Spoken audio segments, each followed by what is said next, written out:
Hello, gamers! Welcome to Games and Feelings, an advice show about playing games, being human, and dealing with the fact that those games will involve other humans. In 2023, it's the same. I'm your host and question keeper, Eric Silver, and the greatest game that I got as a kid during the winter holidays was a pinball machine. My dad recovered a Godzilla pinball machine from someone who was throwing it out. This was like when pinball was going to be the future, and it had like those LED screens that you could hit the ball against. Yeah. But this was like an old school one, so I still remember the sound of the Godzilla screaming when you turned it on. It goes like this. Ah! Whoa. Every time. I was transported back to your childhood. I was stood there next to a young Eric Silver, just like, you came back into my house. Just me watching my dad play it all the time. And the loud hitting of like a wood block somewhere in the machine when you got the replay. It was so loud for no reason. I don't know why. Hey, Jasper Cartwright, what was the best game that you ever got as a kid during the winter holidays? Hey, what was the best game I ever got? Final Fantasy 8, I think. I played it like religiously with my mum. Yes, but no, I remember specifically for Christmas, actually, we got the Spyro game. I cannot for the life of me remember what Spyro game it is, but it was the one where you could skateboard in it. And me and my mum got like obscenely good at skateboarding in Spyro, which was so much fun. Like we would be up for like hours just like collecting all the gems in the skateboard park and like trying to figure out how to get to like that upper level. You had to do like a sick ollie up to like another bit. And now when I think back, I'm like, what? Spyro had skateboarding in it? That's mental. But man, such fun times. I'm unsurprised that Spyro had skateboarding in it because that sounds like Spyro's MO. Yeah, it sounds like his whole bag, right? Yeah, definitely. We need to make him more radical than Crash so he can get tasty licks just like Tony Hawk. Exactly. And Crash had just done Crash Team Racing, which was like an absolute out of the park for them. So I think that like this was their response. It was like, well, you have cars, we have skateboards. He's a radical dude, Spyro. Cars won, just to clarify for everyone. Cars definitely won. Because Crash Team Racing was pretty dope. But the skateboarding, little mini games and stuff were a lot of fun, so... I want to go into the fact that your mom was so powerful by being both a mom and good at video games. Oh, yeah. Yeah. She was a good combo. She just had like a real thing about like collecting things in video games. Like she wouldn't just let me play them. She'd be like, oh, no, go back. You missed like 2 gems on the side there. Like that's the kind of, full backseat gamer that my mom was. It's just like, oh, no, over there. And I'd like go forward, like, Mom, it doesn't matter, it's fine. Like the egg catches around the corner, we've got enough for him, it's fine, or whatever. And she'd be like, no, go get them. You got 100%ed. Go get them, otherwise I'll turn it off. Like honestly, she'd go that far. She'd 100% be like, no. Like if we're completing this, we're completing this. There's no, we're not gonna do halvesies here. All right, Jasper, either you clean your room or we get 100%. Those are the only 2 choices. Exactly, and you can imagine that me as a child, I was like, yeah, do you know what? Let's 100% this game instead of cleaning my room. That sounds like a lot better an idea. That's perfect. Well, you can already hear by the absolute bants that Jasper and I have embarked on in 2023. I'm so happy, Jasper, that you're here. And you know what, Jasper? Do you just want to like stay here on Games and Feelings like forever? Would that be good for you? Do you know what? I'm going to go ahead and say yes, please. Hell yes. Genuinely so pumped about this. Like, so pumped about this. Incredible. We have some really wonderful housekeeping announcements because Games and Feelings is going weekly, first of all. Umbrella, you're getting weekly Games and Feelings in your podcast feed. And on weeks 1, so I have this laid out in a little calendar. So on week 1 and week 3, we are doing the Games and Feelings episode that you know and love. And Jasper Cartwright of the internet and of games and of episode 1 of Games and Feelings is going to be our permanent guest. Yes! That's right, baby! Don't get sick of this voice because, you're getting it a lot. Hey, just get used to me right now. We've already made the announcement. Right, I'll settle right in. Slip right in is fine. The water's fine. It's nice. Come on Yeah. in. We have a great time. I'm so excited to be here. I'm so stoked that you even asked me. I was like, oh, what? Yes, of course I want to come on this. This is great. It gives me more excuses to play games as well, which is perfect. Yeah, sorry, babe. I gotta go play some games. Eric's making me. He's Eric's such a giving me the taskmaster. homework. I gotta go load up the Switch just in case he asks me more Pokemon I gotta questions. have feelings. I gotta have get feelings about the games. God.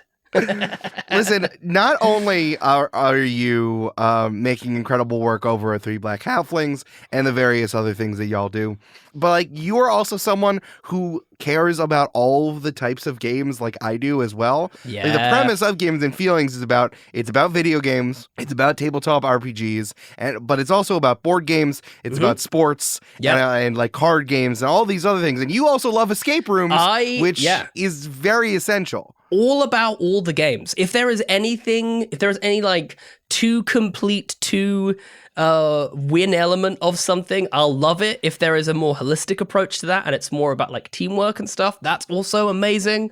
Like I think actually the title of this podcast sums me up perfectly, which is that the games give me feelings. Do you know what I mean? Like I feel more alive and more like to the point where I was actually having this conversation the other day with my wonderful fiance, and she was just like, "Oh, you don't really like seem to, enjoy like just watching TV or watching a film." And I'm like, "Because it's not enough for me. Like it's not enough. Like TV and film are great. They're so good, and I love them. Like great film or great TV show. It's like the absolute bomb. But like unless it's like top shelf stuff."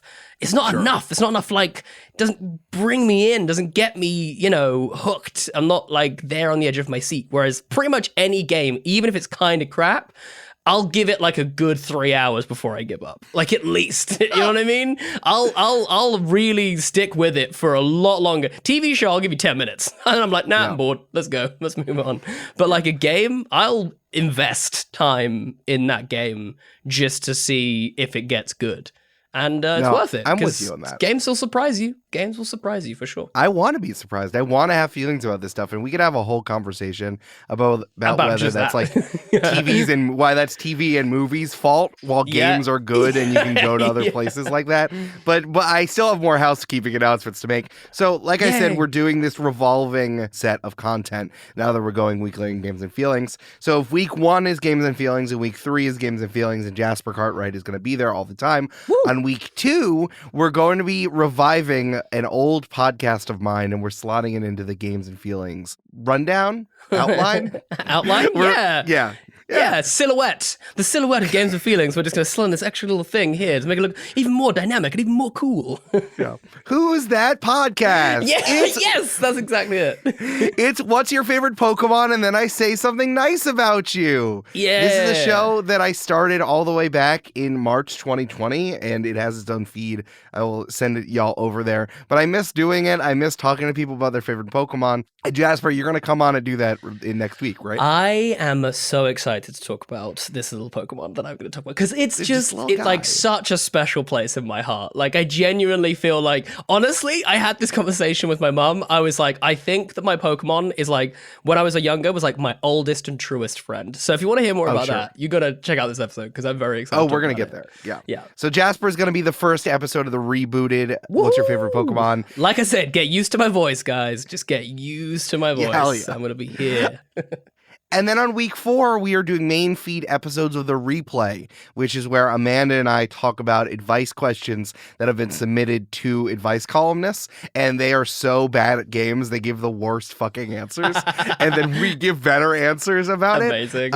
So that is our Patreon feed. If you want more of those, you gotta join the Patreon, where we're doing main feed episodes of The Replay as well. And the majority of these episodes are also gonna have games that are giving me feelings segments. So if you want recommendations, you gotta listen to all of the episodes that are going to come out weekly. Listen to them all. Listen to them all. So you're getting plenty of games and or feelings. Jasper's gonna bring on friends here. I'm gonna bring on multitude people all the time. It's gonna be wonderful. And I just get to hang out with Jasper. Apparently, the only way to make new friends as an adult is to start a podcast with someone. And here we are. Yep. It's like so hard though, because like legitimately, I feel like, and this is, I'm gonna big you up. Like legitimately, I have such a joy talking to you that like every single time we've hung out where we haven't been recording, I've been a bit like, kind of should have recorded that because that was good. Like, that was funny. Or like Eric said a great thing and I'm like, people needed to hear that. Like, that was funny.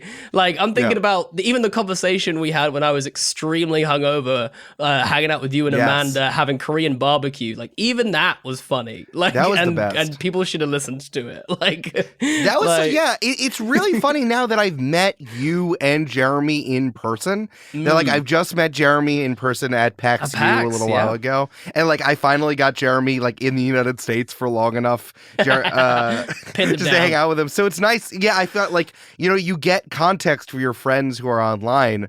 But you know, Jasper has come to New York City because Jasper has done America World Tours where every single person has wanted to drink him under the table while he's there, and the only person who didn't want to was me and Amanda. And it was so you're like just allowed to sit on our couch. Delight. It was so nice. Like, I rocked up and they didn't offer me a drink, like an alcoholic beverage. Like, it was like absolutely tea and water and coffee or whatever available, but there was like, and I was like, yes, thank God. Like, I'm so happy because like I just don't want to, that's not my vibe today. And it was great. It was so good. And I believe you were actually watching a game when were you watching a game when I got there? You were watching some basketball, or you just finished watching the basketball? Probably. I think when I got there. Listen, time doesn't mean anything anymore. That's why we need to record it and put it on the internet so listeners can tell of me with all the things I can't remember. Yeah, that's true. Time is completely irrelevant at the moment, I find. Especially over like the holiday period, as we have discussed before. Over on the Free Black Halflings Patreon, actually, we did that kickback and we were talking about how like we just get into the holidays and everything just becomes nebulous. Everything is just like, 2 weeks where we just nothing happens. It's wild. It's kind of funny. I feel like you now living in the north of the UK and like living in a more bucolic area. I've seen photos of the snow outside your house. It's got Mr. Tumnus is fucking hanging out there. Oh yeah, it's me and Mr. incredible. Tumnus be chilling. It is honestly delightful. The amount of people I had jumping in my DMs like, what fantastical land have you found yourselves in? Like, where are you on holiday? And I'm like, dude, this is my house. And they're like, what? And I'm like, yeah, you can afford like nice houses up north. And all of my southern friends were like, oh, I hate this. For all the American listeners, it's like the housing market is very simple in the UK. South, bad, expensive. North, good, cheap. Sometimes bad, cheap, but you know, you can also find good, cheap. It's so funny. You living in the middle of the country and me not celebrating Christmas seem to be the same. It's like we're around because everything shut down, but it's like, well, we're already used to that. It's not like we're waiting. It's like, oh, I can't go do anything. So like I associate you with this weird time. We're recording this like right before Christmas, but this time like at the end of December, I now associate with Jasper. Yeah, absolutely. It's like Jasper is hanging out with Mr. Tumnus and I don't celebrate Christ. It's exactly the same. There we go. But you should just hang out with me and Mr. Tumnus. Mr. Tumnus doesn't celebrate Christ either. Mr. Tumnus is just like Mrs. Tumnus well, no, is like, he does. This is my bit. Aslan is pretty much Jesus, so I think that's he does. true. That's true. Yeah, but like, okay, let's be honest though. I think everyone would be a lot more on board with Jesus if it was just like a dope golden lion that just came in and was kind of badass occasionally. Like, I'd probably be more on board with the whole concept of Jesus if that was what we were talking about. I'd be like, okay, look at this cool lion. Okay. Like, imagine someone wins an Oscar or like wins a championship, a sports championship, and is like, yeah, first I want to give a shout out to Jesus. It's like, yeah, Jesus touched him with a mighty paw and made him stronger. I want to give a shout out to Aslan. Just like totally genuine, just to shout out to Aslan would be that whoever that player was would go up in my estimations. So I might even do that. If I ever win an Oscar, my first thank you will be to Aslan. From whom all blessings flow. I couldn't have done this without you, my man. Thank you for your mighty paw. Thank you for blessing me when I went through that wardrobe. It was awesome. I experienced a lifetime, and it felt like a moment here on Earth. So that emotion has let me connect with the characters. Could you imagine committing that hard? Just like a room full of Hollywood elites just looking at you like, what? Who let this guy in? It would be so good. I really want to do it now. I can't promise I'll do it my first Oscar, but the second one I'll definitely do it. Like, definitely. I mean, honestly, with all the things that are going on with actors in Hollywood and like with Will Smith's like continual L redemption tour he's doing after last year's Oscars. Like, you can truly say anything. Anything. And it's honestly, fine. I think I'd probably have a number of people come up to me and be like, hey, can I learn about Aslan? Like, can I get involved on the ground floor of this, like, new religion you're founding? I'm like, woo. This is between me and a lion, okay? You put on an out of office for your email. It was like, hey, I'm going to be on the Dawn Treader for the next 3 weeks. Sorry, no internet. Yeah, me and this mouse, we got some serious sailing to do. So I'm gonna need you to just chill on my emails for a minute.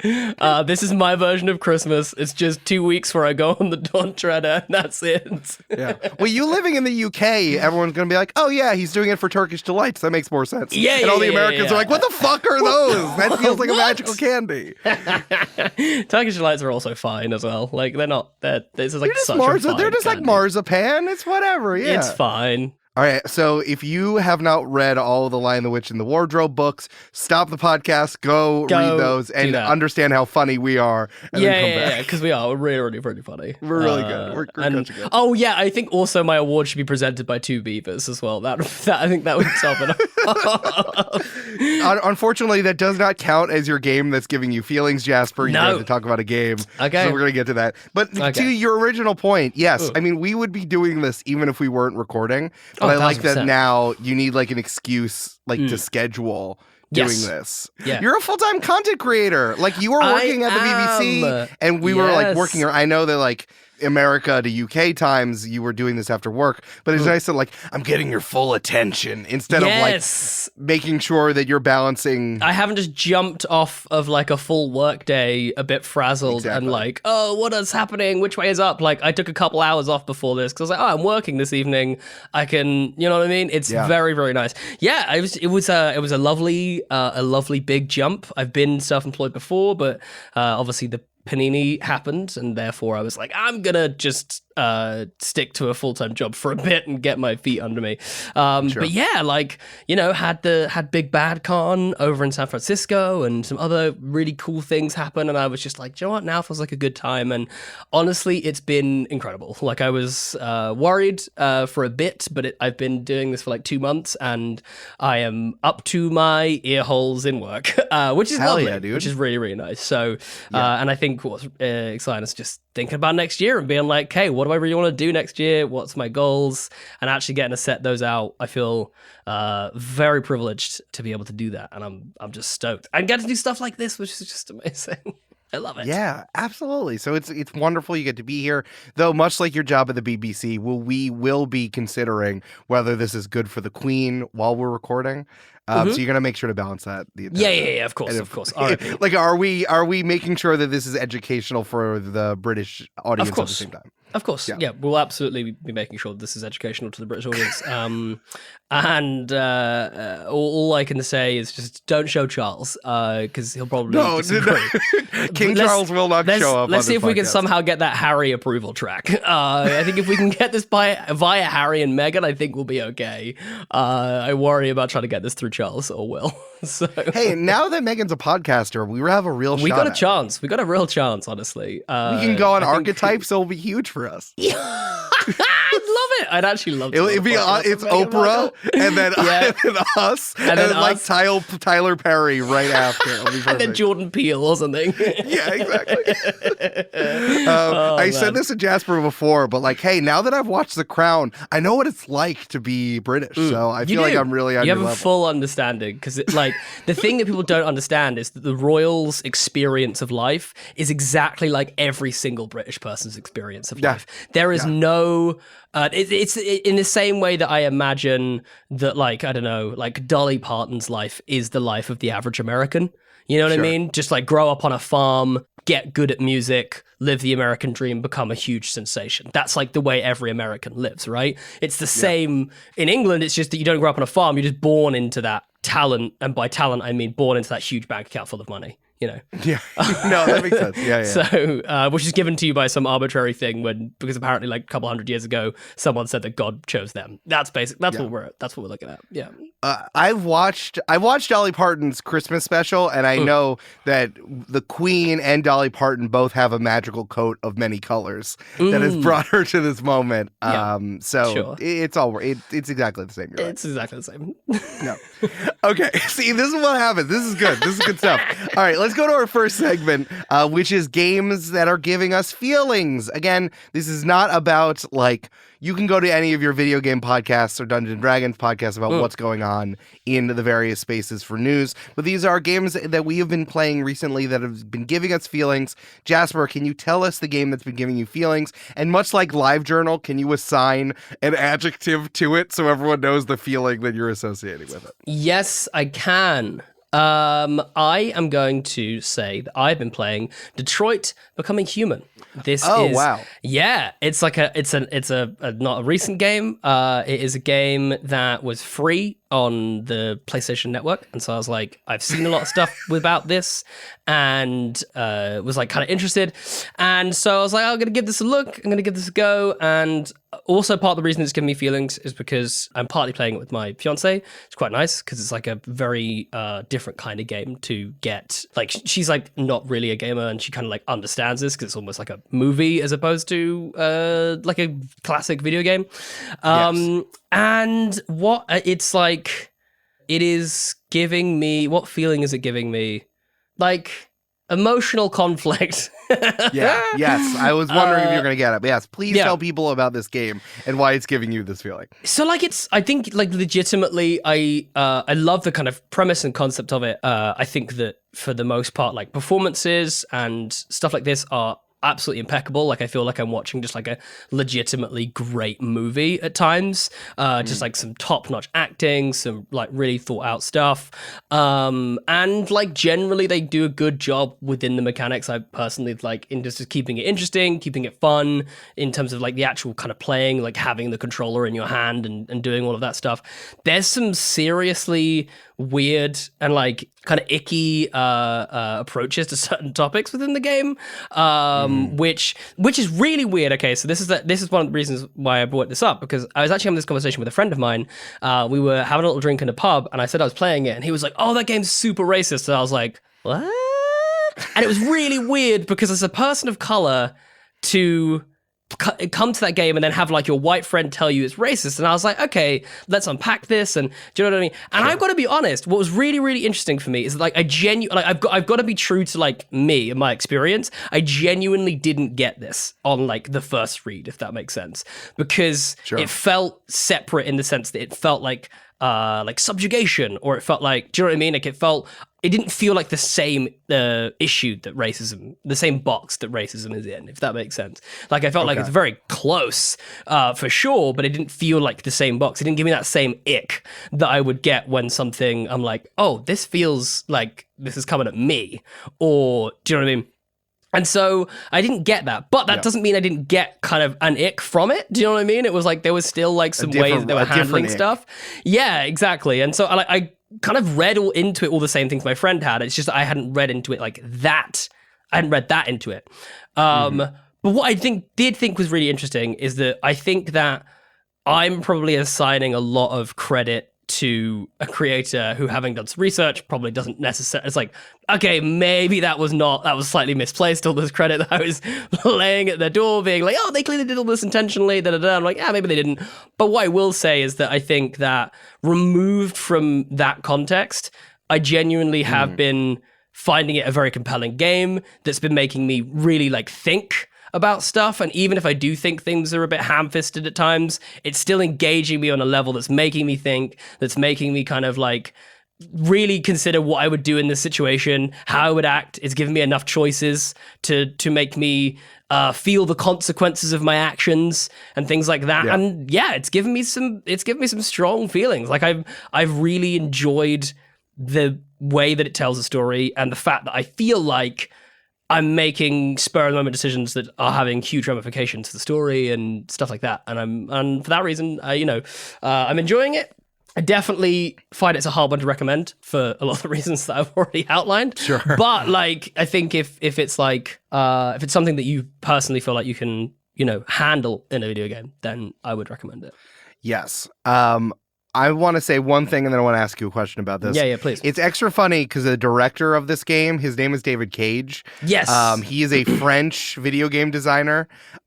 He also took the name. That's not his real name. That's his pseudonym that he uses in games. Okay. So he took the name of the guy who created that piece of music that's just silence. So he is a very pretentious person. Yeah, see, this is what I mean. On top of being French. I definitely felt like I got this vibe from doing some research on this dude. Yeah, and especially him as a French person going to Detroit and then also saying, hey, we're going to go tell a Detroit story plus a robot story. Yes. Yeah, this is, and again, I'm only seeing this from the outside.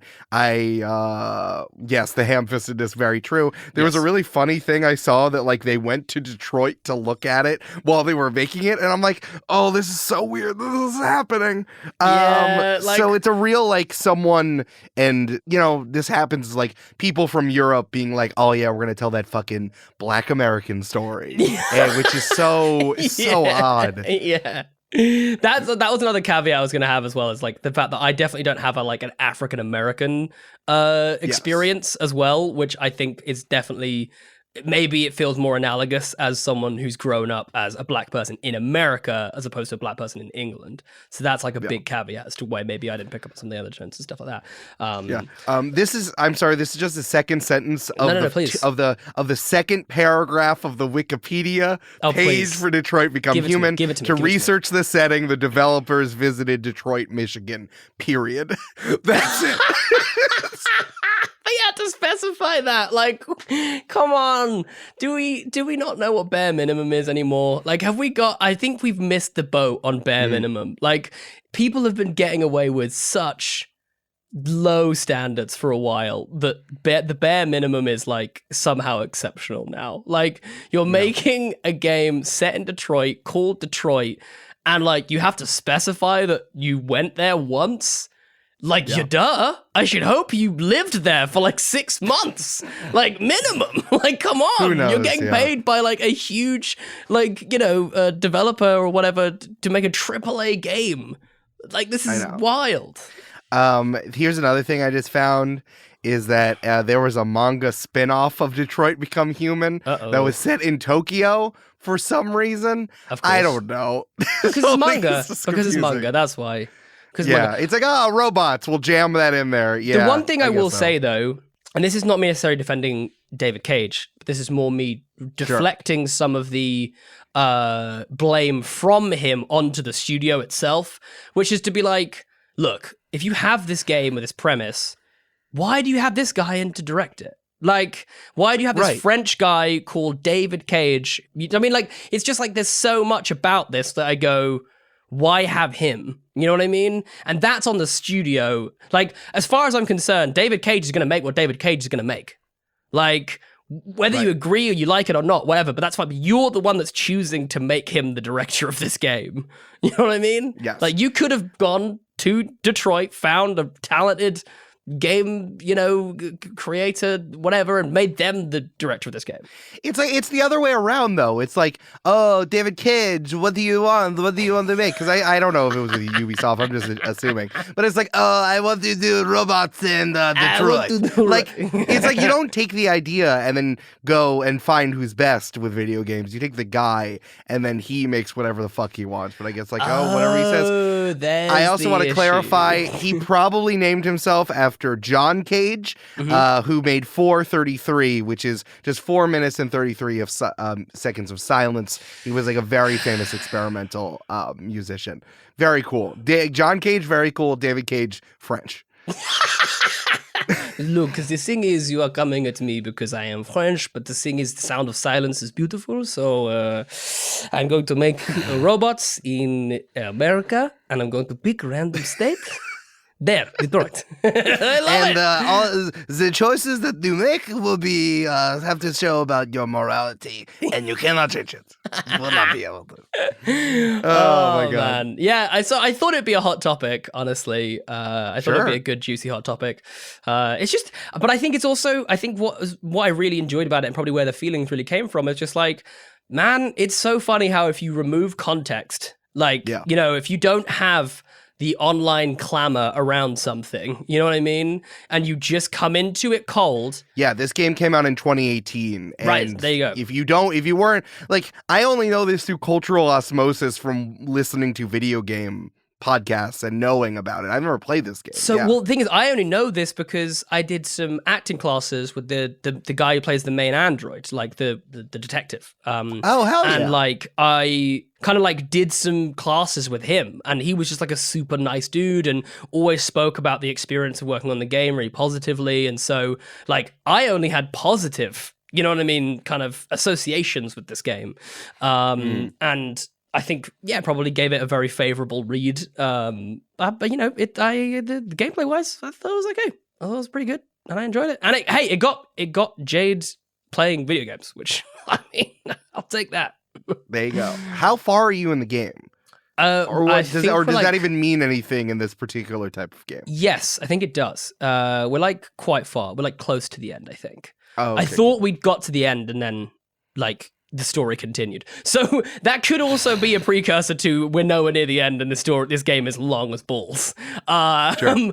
That's also very possible, but I get the impression that we're kind of like close-ish to the end. I don't know where we could go. Like the only place we can go beyond where I'm currently at is like outside of Detroit. So I feel like we're already actually, two of the characters are already outside of Detroit. So like, so we're not even really doing Detroit, and like we're kind of getting away from Detroit as it is. It's becoming more of a global thing. So, you know, I didn't know that the goal of the game was get out of Detroit. That was step one, become human. 2, leave Detroit. Leave Detroit. That was the second one. It's Detroit leaving Detroit. It's the second game. Detroit : becoming someone who lives outside of Detroit. Yeah. Detroit : pack your bags. That's incredibly funny. Let's see. All right, for my game that's giving me feelings, mine's a quick one. I'm going to talk about Dreidel for a second. Dreidel, we are coming off of Hanukkah, which is happening right now while we're recording this. And you know, next year, 2023, Hanukkah is going to go into January, which is so weird. Yeah, that must mess with like all kinds of head calendars. Just like that shouldn't be... What? Yeah, the Jewish calendar is lunar, so it switches like that. And like every, oh God, I'm going to get this wrong. Like every 8 or 13 years, there's a leap month. So it's really, really wild. So this was like a little while ago. Hanukkah and Thanksgiving were over the same time as well. So I wonder if it's like we're getting on the farthest side of the pendulum here, and now it's going to get reset once the Elul 2 happens. Mm-hmm. Whoa. I kind of imagining it like, you know, like the beads where you kind of like swing all the beads at the same time and then they kind of form different patterns. It's kind of like that. I feel like we're getting to like a very specific pattern that only lasts for like a second, and you're like, whoa, what has happened? And then it's gone. You know what I mean? Yeah. So yeah, I've just been thinking about Dreidel a little bit, especially like knowing that like a D4 is the same as a Dreidel, and I just think tops are cool. I don't know, like seeing Dreidel is really simple. You spin. Is this like the spinny tops that I've it's a spinny top, yeah. and it has 4 Hebrew letters on them, which signifies different things that you do, which is either you take gelt, which are those golden wrapped chocolate candies, and you have like a big pot of them, and you either get nothing, you get half the pot, you get the whole pot, or you got to give half of your stuff into the pot. And it's just an excuse just to play stuff and for kids to just like get some chocolate, right? Hey, but it's kind of funny, like expressing the story of Hanukkah, because the letters on the top represent Hebrew words that mean a great miracle happened here, which is the Hanukkah story. Right. The 1 night of oil turning into 8 nights of oil, which is why we light 8 candles. So it's kind of cool. I just like a story being expressed through a game, which is something we do like the other way, is like we use a game to tell a story, but something about like memorializing an event through a game is kind of interesting. Like the whole thing of like how Ring Around the Rosie is supposed to be about the Black Death in that way. Yeah, it's one of those weird things, just the way that humans like do stuff to remember things. I just find really interesting. And also like Hanukkah Keld is dope. Yeah. It sounds like a great game. I mean, chocolate, let's go. For me, I wonder whether it is down to the fact that there is just like a higher level of interactivity and therefore like engagement. It's less passive, and it's like for, big or like meaningful events like this, it feels somehow like just a story isn't enough. You know what I mean? Like just kind of passing the story down isn't enough. It's like the Black Death was such a big deal. It was like, okay, we need to make sure that like we come up with a simple like rhyme that is going to live forever, that no one will ever forget that this truly horrific thing happened. You know what I mean? And it's absolutely proven, like I definitely think it's like the added engagement, I think, increases longevity of a story. Absolutely. And I think that there's other stuff on top of it where it's like, yeah, I do like rolling dice. I have such an interesting connection of dice. It's like, yeah, I like doing this. I like spinning a top that tells me something. But it also feels like it's odd thinking about sociology and like humans in this way. Speaking of video games in a very like detailed, intricate one like Detroit Become Human, is like we always talk about like those signifiers of like environmental storytelling. Like here's how you place things in video games that people interact with that says something about like the fantasy society or the sci-fi society that they're creating. It's like, oh, they play this because it shows this, or it's like, oh, this got painted on the wall because it showed the fight back of the zombies and how we came back on it. But now if you look at Dreidel, it's like, oh yeah, this is like someone would put this in a story to be like, oh yeah, the kids are playing this story to remember this like miracle that we now use, and how how like Hanukkah slots into Christmas. I don't know. It's like a kind of an interesting thing, and thinking about it like this was a creative exercise, like a world building exercise, is like, this is really satisfying, and just like understanding it and thinking about it, I've just been kind of like turning it over in my head a little bit, and it's cool. Like games are real. Games mean things to humans, Games are real and super important. Yeah, I completely agree. Hey, it's Eric, and I picked up some snacks for Games and Feelings. I have Tim Tams, everyone's favorite Australian cookie. Tim Tam Slam. Australians, did I get that right? Tim Tam Slam? That's good stuff. I think you should be a part of our Patreon at patreon.com/gamesandfeelings. Just like our newest patron, Desmond Thomas. Shout out to Pork Chop Poppy. Thank you for joining the Patreon. We are 25 folks strong. We are continuing to grow. And I need y'all as I go weekly in Games and Feelings. I need your support to make this happen. Jasper now is permanent guest is getting part of that money as well. I want to pay him for his time because he's a great dude. So please join the Patreon. Tell your friends. You continue to get bi-weekly episodes of the replay, and the replay's good. Come on, And thank you again to producer-level patrons Polly Burge and Kelsey Duffy, who casually use gamer slang in conversation, and it doesn't sound like a bad sitcom script. You might say they 360 no-scoped it. That is, again, patreon.com/gamesandfeelings. I have something very exciting that I want to share with all of you. It is now 2023, so you should sign up for the podcasting classes at Multitude to get yourself right in the new year. People say that podcasting is easy, but no one describes how exactly to get that going. That's why, for the first time, Multitude is offering classes for podcasters by podcasters. You get weekly instruction, hands-on homework, lots of valuable feedback from your instructors and classmates in our online classroom. We got 3 classes in our first round. I really want to highlight the one I'm doing, Sustainable Podcasting, Refining Structure and Workflow, so your show works with you, by me. It's all about making the podcast sustainable and making sure that the work you do all goes to making a good show and not things you think you need to do. This is happening in like 2 weeks, so y'all better sign up. This is a great gift for yourself or a gift for aspiring podcasters in your life. Learn more about the dates, curriculum, and technical details, or just sign up at multitude.productions/classes, or check out the posts that we've been posting all over the Multitude social feeds. We are sponsored by Brilliant. If you really want to own your friends by explaining the logic of dice rolls, probability, and stats, you got to go to brilliant.org. Brilliant is the best way to learn math, science, and computer science interactively. They have thousands of lessons with new ones added every single month. Brilliant's visual interactive approach is engaging and makes STEM concepts actually stick. If you are an artistic person, you probably have some math that's been buried deep in your body, and you deserve to let that out. Let Brilliant help you. If I were you, I would check out the Probability Fundamentals, which is the first course in the stats learning path. You know how getting heads on a coin toss doesn't actually change the probability on your next coin toss? You can learn the math behind that. To get started for free, visit brilliant.org/gamesandfeelings or click on the link in the description. The first 200 of you will get 20% off Brilliant's annual premium subscription. We are also sponsored by Tavour. Tavour is our favorite place to find craft beer from all over the U.S. You don't have to look for it. Tavour does the searching for you, giving you easy access to a wide range of craft brews from all across the United States. Download the Tavour app to get access to hard-to-find, 100% independent craft beer. Build your custom box of the craft beers you love, or enroll in their beer subscription, and they'll automatically snag the highest-rated beers that suit your taste.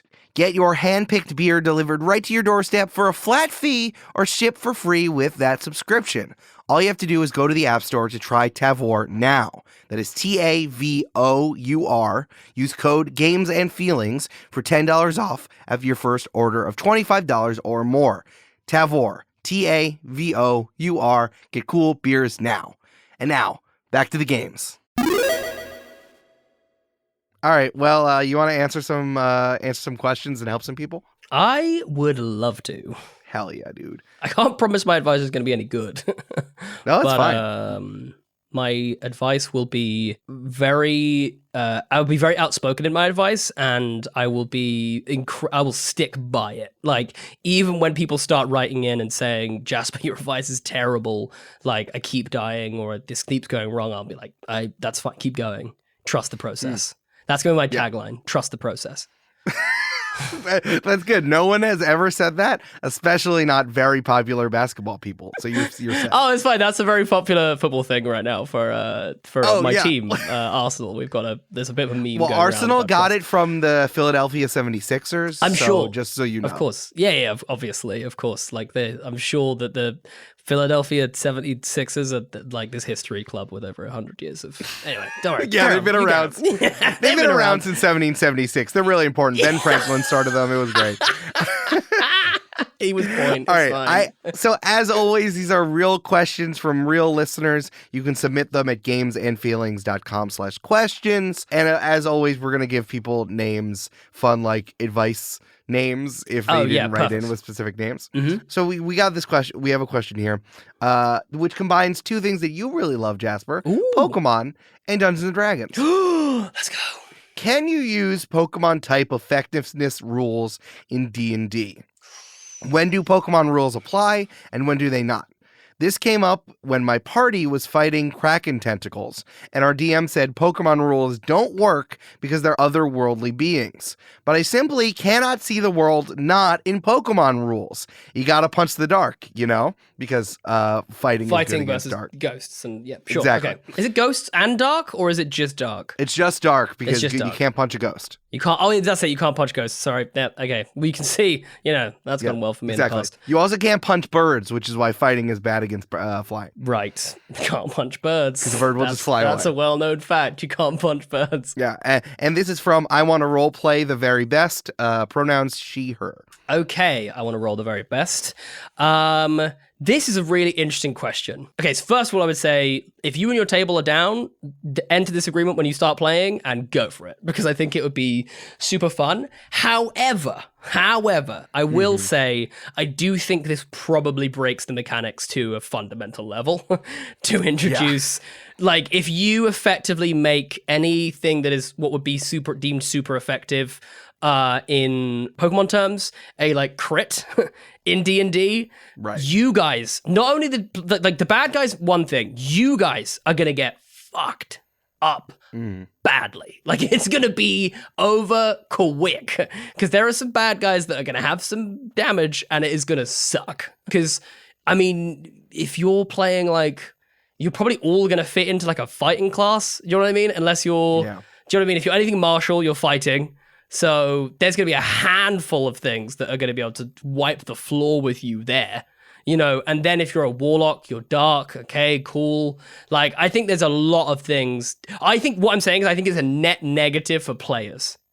Like, generally, I think that DMs will be generous enough to allow some of these shenanigans to pass from the players to the monsters. You know what I mean? Like, I will say, if I have an entity that is made out of pure darkness and my paladin is coming in with like a 3rd level smite, I might let them auto crit or whatever. Do you know what I mean? Just because I'm like, yeah, look, you're bringing pure radiance. This thing is made of darkness. It's going to be super effective. Go ahead and roll twice or something. Do you know what I mean? That stuff is usually in the stat block. Exactly. And like then a lot of the time, to the point, I want to answer the question, but there's a meta question under here that I want to get to. Because you're saying the true thing. It's like, the answer is no. Pokemon and Dungeons & Dragons, you can't just throw one on top of each other, right? Right. However, a lot of this stuff is inside the stat block already. A lot of demons and devils and ghosts and stuff are already and stuff. Get double damage from radiance. I am thinking like scarecrows and specifically, scarecrows are one of my favorite monsters. How like they turn into just scarecrows if you're not looking at them and they can move. But like obviously they're double damage to fire because they're just made out of straw. And there are like building damage moves specifically. Like there are some earthquake moves that are like that, or sometimes like trebuchet moves. Oh yeah, I think it's like everything considered, any monster considered huge, I believe it's like it will list on there saying it's like a siege beast, which just means basically it does double damage to buildings. Like if it hits a building, it messes it up. But to the question asker has a really interesting sentence here that their DM said it wouldn't work because they're otherworldly beings. DMs, hey man, just say no. Don't give answers like this because then you're gonna get this question. Okay, you done messed up here, DM. You done messed up, and let me tell you how. You left the door open, okay? You left the door open and someone walked into your dang house. Okay? You left the door because you said because. No. Don't say because as soon as you say because, your players will already have some BS locked and loaded, ready to come straight back at you with. Do not leave the door open. Just say no, it's okay. And if our players fight back, just be like, hey, look, this is my world. You know, if you feel like you need to explain it, make it so vague and deep lore that there's nothing they could possibly come back with. Say to them, this is from a world beyond your comprehension. You have no idea what this being is made up of. And tell you what, if you roll me a natural 20 on a nature check, I might tell you what it is. And if they land a nat 20, be like, it's stardust. What's good against stardust? Do you know what I mean? These beings are they're formed from dark matter that holds our universe together. Yeah.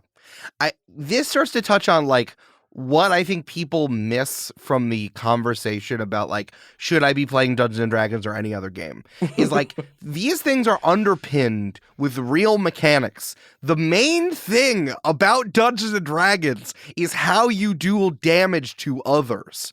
So unless specifically about like, I want to do something that does this amount of damage to another thing, does this do double damage? The answer is no, because it's already written the way that it's written. Like, this is literally the bones of this game.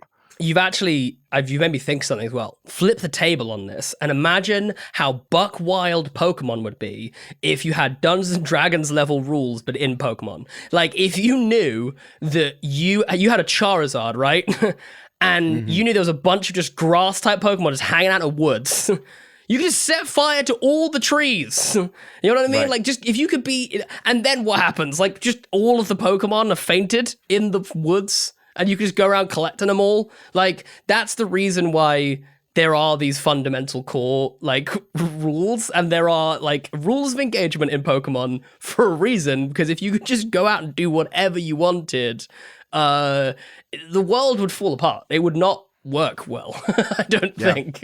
Also, you would have a way worse crit chance in the first place because it's only 5% in Dungeons and Dragons, but it's much higher than that in the Pokemon series, depending on other stuff that you do. There's a lot of math involved in it. I'm trying to understand it by looking at it right now. It's too complicated, but you have a better chance to crit in the Pokemon world. Yes. To this point, if you want to do something that's squishier, like in role playing, like exactly what Jasper's saying, it's like, all right, well, I want to send electricity through the sea because then it might hit the Kraken but then it'll hit everything, blah blah blah. Yeah, then you can negotiate that because again, we're playing a role-playing game and it is squishier, but like you can't just put one on the other.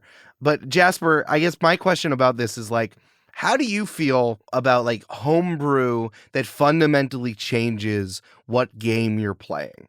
Like, have you ever gone into a Dungeons & Dragons game and then someone's like, oh, we're going to use like the success of a Powered by the Apocalypse thing. Yeah. And I'm like, because to me, I'm like, then can we just go play Masks? Let's go play another game. Okay, so I'm gonna be the counterpoint, I think, to this one, purely because I very much grew up feeling like I was on the outside because all of my friends were like into like Warhammer, but to like a degree that I felt like I could never be that into it, or they were into World of Warcraft, but to a degree to which I could never be into it. Sure. And then I got into Yu-Gi-Oh! To a degree in which no one else could get into it, right? I would destroy everyone hands down. And then I remember I basically made my own version of Warhammer with Yu-Gi-Oh! Like with the creatures and the characters from Yu-Gi-Oh! And the reason that I did that was because the creative freedom that it allowed me to take something that I knew like the back of my hand meant that I fundamentally created a more pleasurable experience for me. So whilst I completely agree, and I think that this argument gets a little bit messy with Dungeons & Dragons specifically, purely because I'm like you, I would love to go and support other creators and kind of spread the word about other amazing games. And so like, I'm all for that specifically. I definitely want that. But from like an accessibility point of view and from a kind of just like your own kind of psyche and well-being, like learning new games can be tough and overwhelming, and sometimes like that familiarity is what really can set you free in a creative sense. And so like I really enjoy adapting like 5e, for instance, to like fit other things. Sure. There's a whole other conversation to go into around like content creation. That's like a whole other thing where we got to talk about popularity and blah, blah, blah, blah. But I'd say like in terms of just like normal people who want to play like a version of, you know, something like, for instance, like me and Jade will often like adapt the rules of Risk to make it more like challenging and fun instead of like getting a different war game, right? Sure. And like I completely understand why we should go out and just get another war game, but it's like it's Tuesday evening at like 8:00. We just want to play a game. We know Risk and we know we can tweak 3 things and we'll get the desired result and we'll have a great time. And so like I'm not like gonna rail against anyone who's like, you know, I want to adapt this thing that I love and make it into something that like really suits me. I think it's different if you're like, if you were just like, oh, I know what I'm gonna do, guys.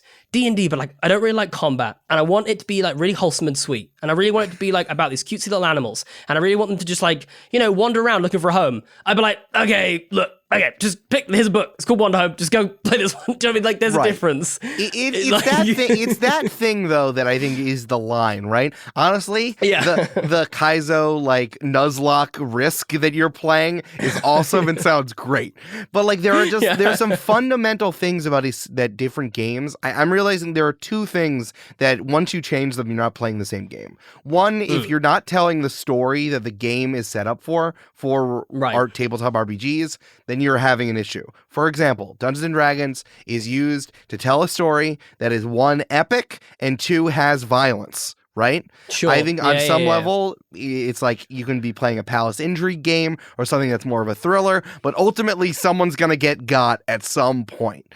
So if you're not Sure. doing that, you should play a different game that will facilitate the type of story you want to tell. And the second is there are some like fundamental underpinnings of the type of game that you're playing. For example, could you play Dungeons and Dragons if you're like, no, we're going to use a D10 or a D6 instead. We're going to roll 2D6 instead because I don't like the statistical layout of a D20. No, you can't. Then you've done too much work to go away from it. There is so much you can change, but I feel like right at the core is things you can't change. And I think this thing that we're talking about, how damage works, is so essential to Dungeons and Dragons that like we might as well be playing something. We might as well be playing something else because like then you shouldn't be counting down HP. We should be doing like blows or it should be a little more narrative in the way that other games have narrative combat instead. I definitely take your point about like messing with like the fundamental framework of the game feels like detractive. Do you know what I mean? Whereas like, I think for me, the way I'd approach homebrew and stuff like this is I'm always thinking about like, what's a layer that I can add on to this that I find makes it more enriching an experience for me. Like, I don't think that I've ever homebrewed something to like take something away unless I'm just like, it's just like a dumb rule. I'll just like throw that one out or whatever. That's like I think everyone does that, but like generally, I'd agree with you. Like if it's gonna really mess with like the core tenets of the game itself, I'd be like, it's probably best just to find another game in that respect, or just make your own game or whatever, and to hell with balancing it. It's fine. You're playing it on your own. You can, or with your friends, you can make it up as you go. Just do whatever you want. Yeah. You do whatever you want. It's fine. Hell yeah. Wonderful. All right. Well, that was a good question. That was a really good question, though. There was a lot of very interesting to think about if Pokemon rules existed in D&D. It'd be the Wild West. It'd be so messed DMs up. everywhere be pulling their hair out, being like, I can't balance a thing. I know people playing Pokemon-inspired Dungeons and Dragons games, and it does work. Like, you can apply this. It's just like, you can't just say, well, in Pokemon, ice is the freeze... water is good against ground, so I'm going to kill this golem using some water weird I throw at it. Like, you can't just say that. But I think it is quite funny. It is very funny. Cool. All right, Jasper, we have plenty more questions to get to, and we are going to answer them because you're going to be here answering all these questions all the time. Yeah. But I have one question from the internet that I want to ask you about. Sometimes I take questions from out there on the internet that isn't sent in by you folks that I think might be good. And for this one, I want to talk about sports really quickly. Yes! Sports!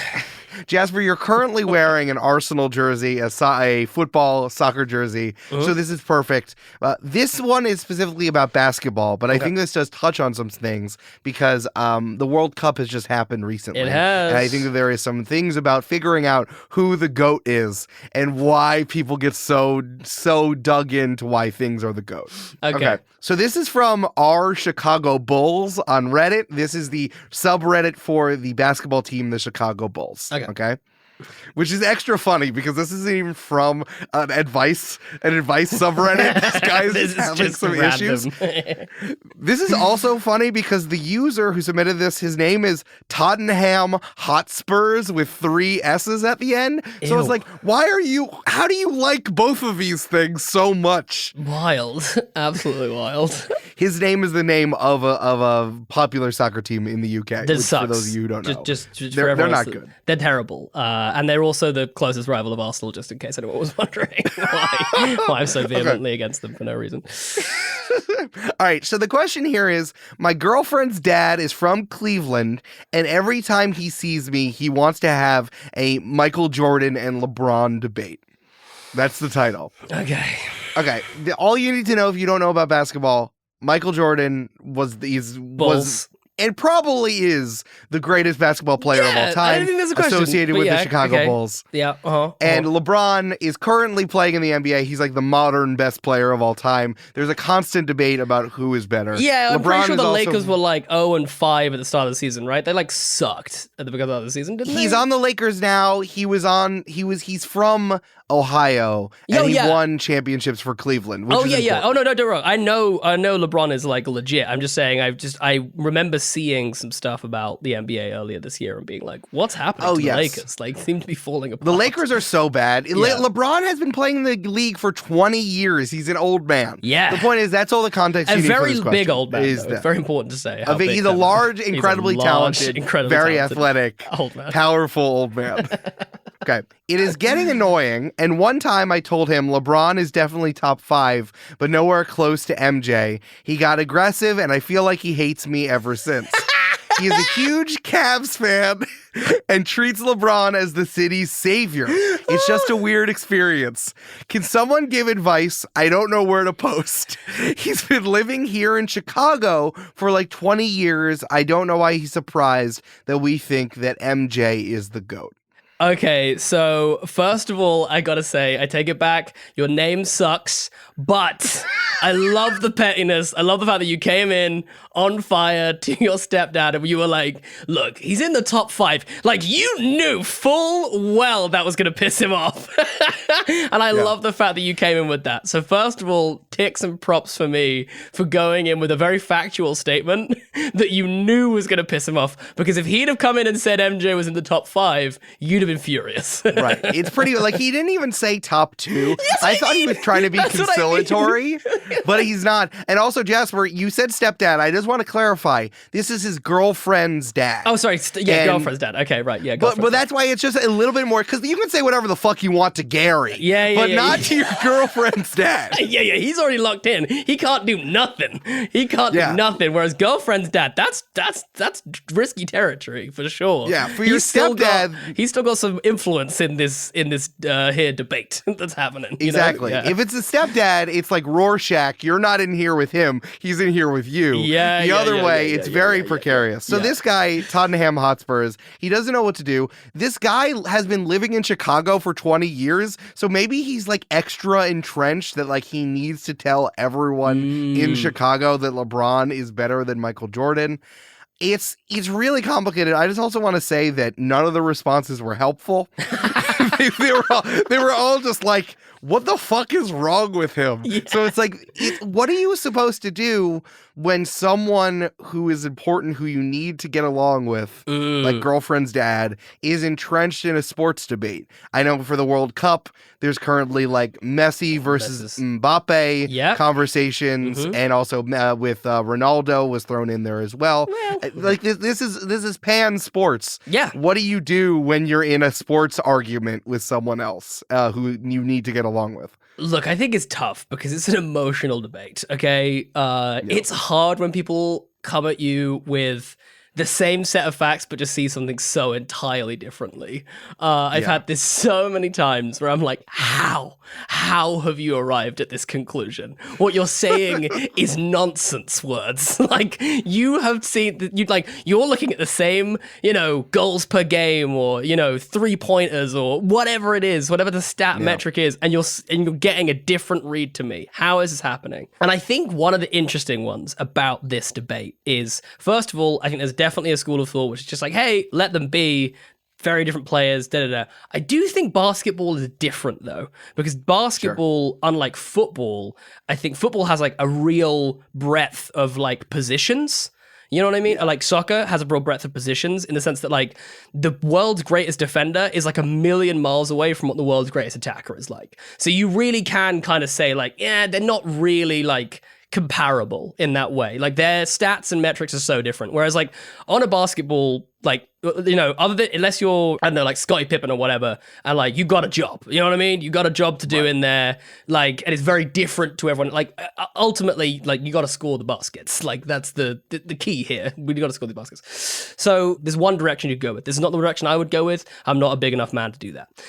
You could just go, hey, look, I got to be honest, LeBron, you've opened my eyes. LeBron is an incredible player, absolutely incredible player. And I would definitely say that he deserves to be, right up there with Michael Jordan as the greatest of all time.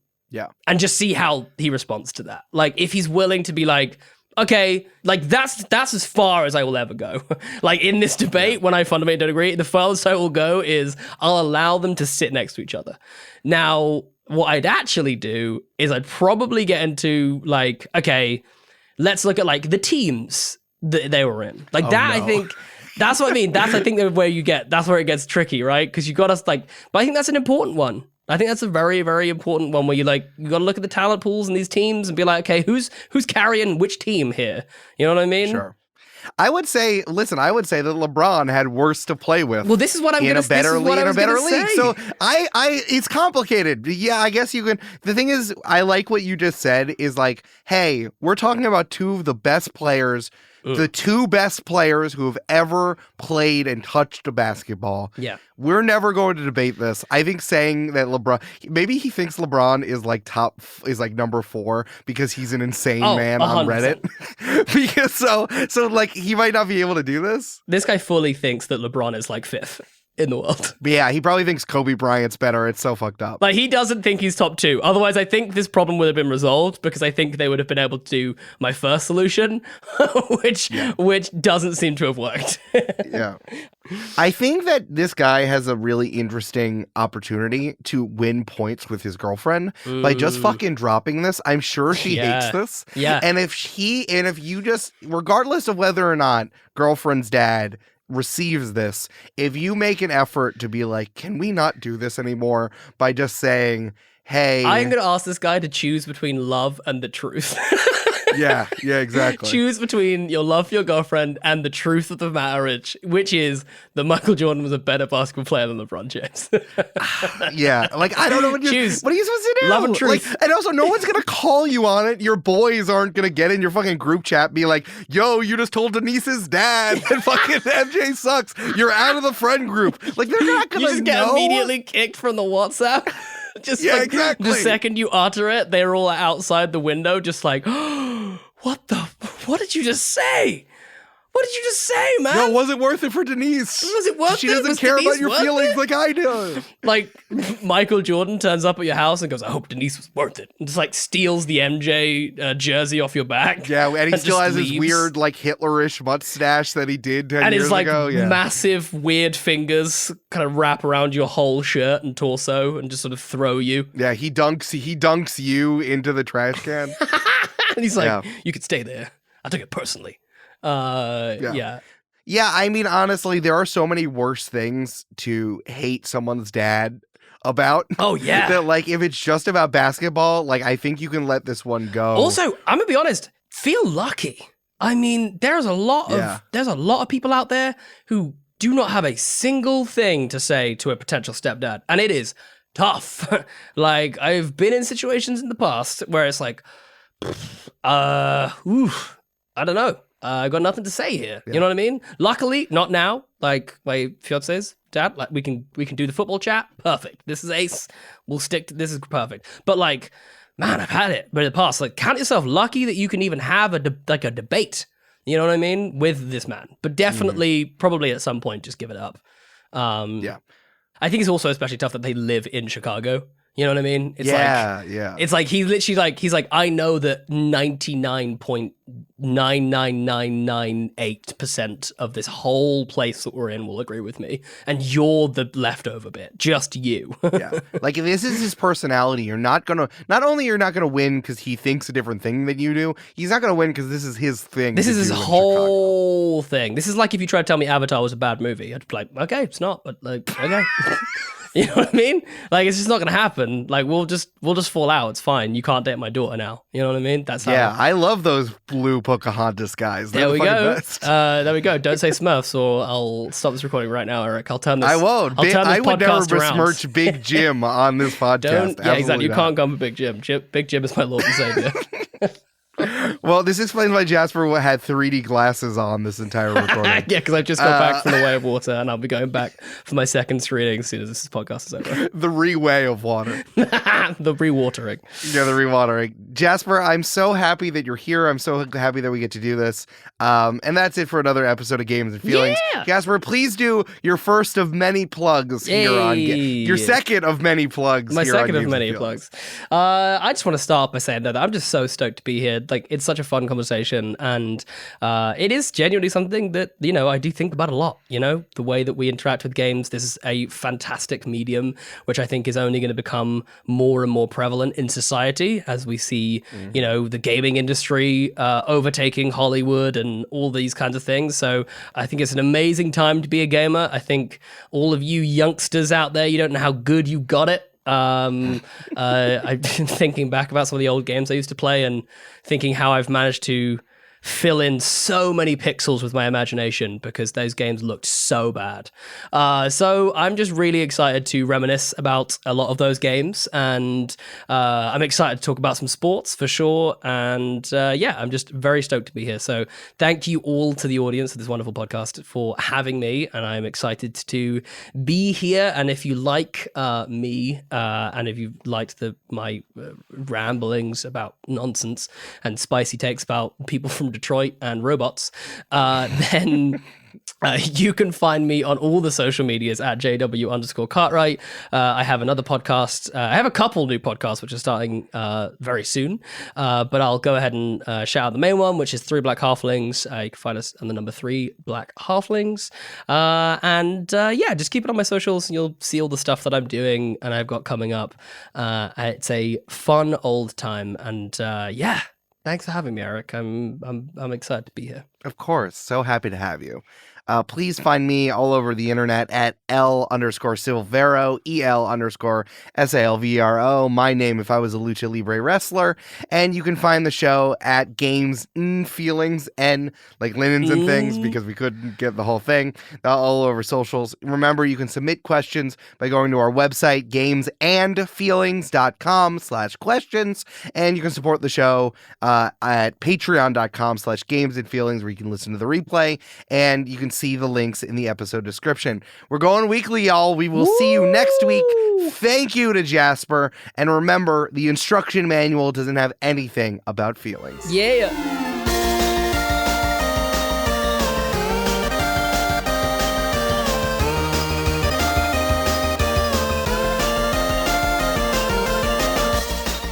Games and Feelings is produced by Eric Silver and edited and mixed by Mischa Stanton. The theme music is Return to French Toast Castle by Jeff Bryce, and the art was created by Jessica Boyd. Find transcripts for this episode and all episodes at our website, gamesandfeelings.com. Until next time, press X to enjoy the podcast.